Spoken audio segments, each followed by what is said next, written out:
बिस्मिल्लाहिर्रहमानिर्रहीम अस्सलाम वालेकुम। मेरा नाम प्रोफेसर साजिद रियाज है और आज हम माइक्रोसॉफ्ट एक्सेल का नेक्स्ट लेसन करेंगे और उसमें देखेंगे कि आप जो है अपनी एज जो है माइक्रोसॉफ्ट एक्सेल के फार्मूला को अप्लाई करके किस तरह से जो है वो कैलकुलेट कर सकते हैं। तो बड़ा ही एक आसान सा फार्मूला है जिसके थ्रू आप जो अपनी एज है वो ईयर्स में, मंथ्स में या डेज के अंदर जो है वो जो है कैलकुलेट कर सकते हैं। तो ये आज का लेसन हम स्टार्ट करते हैं।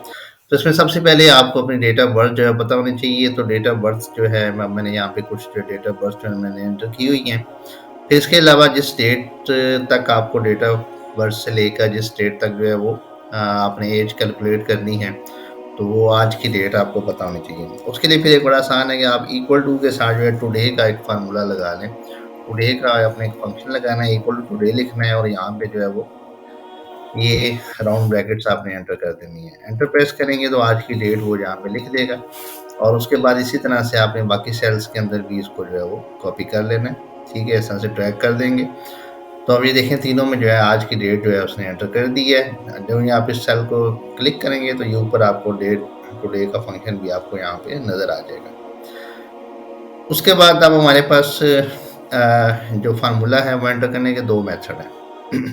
एक मेथड ये है कि अगर आपके पास ये आज की डेट नहीं है तो वो आप जो है टुडे का ये वाला फंक्शन जो है फार्मूले में लगा लें और अगर आपने एक सेल में लिखा हुआ है तो फिर सेल के थ्रू भी कर सकते हैं। तो अब सबसे पहले आपने यहाँ पे जहाँ पे ईयर्स फाइंड करने हैं तो वहाँ पे इक्वल टू का साइन लगाएं और इसके अलावा डेट डिफ का जो है ना हमारे पास एक जो है वो डेट डिफरेंस से है बेसिकली। तो डेट डिफ का हमारे पास एक फार्मूला है।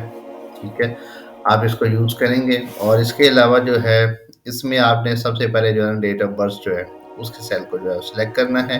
तो मेरे पास सपोज जो सेल है वो A3 है, तो उसने उसका एड्रेस यहाँ पे ऐड कर दिया है। कॉमा लगाएंगे, कॉमा के बाद जहाँ पे आप आज की डेट है, अच्छा उसमें एक ऑप्शन तो ये है कि आप यहाँ पे डायरेक्ट टुडे का फंक्शन लगा लें।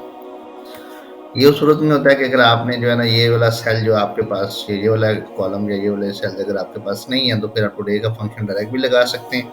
अब यहाँ पे मेरे पास क्योंकि जो है वो टुडे का फंक्शन मैंने वो पिछले सेल में लगाया हुआ है, तो मैं सिंपली यहाँ पे जो है वो इस सेल को क्लिक कर देता हूँ। तो B3 मेरे पास आ गया जिसपे आज की डेट है। उसके बाद आप कॉमा लगाएंगे।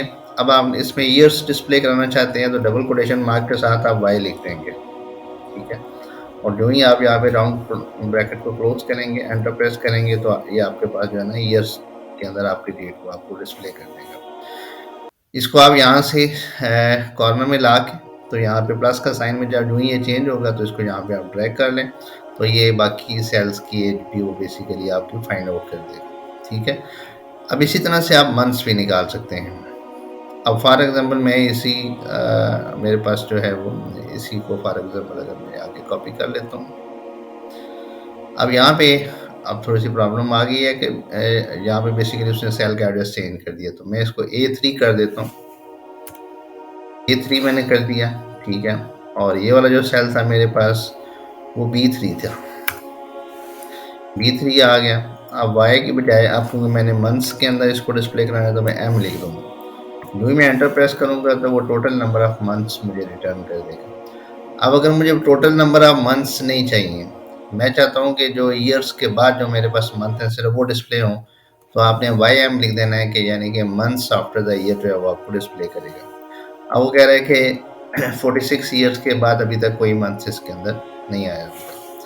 और उसके बाद यहाँ पे देखें, यहाँ पे आपके पास जो है वो इसमें आपके पास जो एज आएगी वो 13 ईयर 4 मंथ्स आई है, इसमें 11 ईयर्स और 11 मंथ्स हो चुके हैं। ठीक है, इसी तरह से आप डे के अंदर भी निकाल सकते हैं।